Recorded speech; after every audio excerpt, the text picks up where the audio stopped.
But specifically tonight, you are going to find out, probably not right now, but when you go back and watch this again, which we encourage everybody to do, yes, you are going to find out why you are the way that you are. There are what we call 7 mountains. 7 mountains of external influence that every human being on the planet have. Now, they shape who you are as an individual. So the 7 mountains are family, faith, education, media, government, culture, and business, or your philosophy. So if you're writing this down, I want you to write this down. These disciple you without your permission.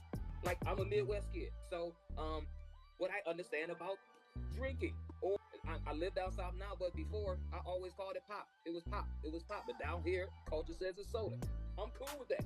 But I'm being discipled to understand and give language to something that is common, that's universal.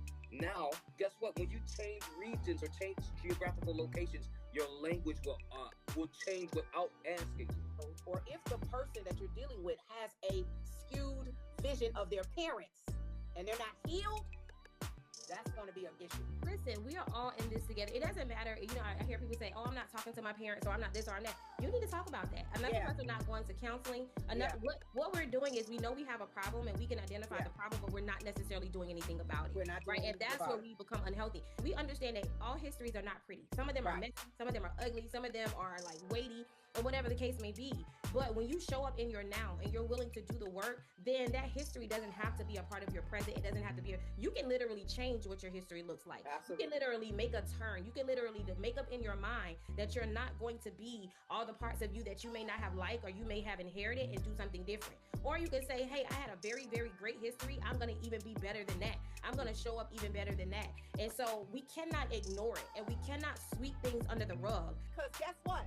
There is still going to be stuff that you're going to have to work through when you get married. Marriage does not erase your flaws or the areas of growth and development that you have to process through in order for you to become the best human being that God created you to become.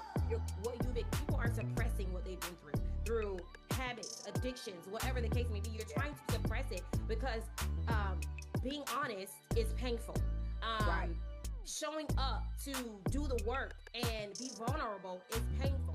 And so instead of being vulnerable and showing up and being honest, you would rather hide it. People feel like, oh, if I never say anything, if nobody ever really knows that I'm dealing with this, if nobody ever really knows, then it's okay. Like but you're not being your authentic self. You're literally putting yourself in jail because you're not free to live life freely. Now, the same mountain, but different history will equal a different person.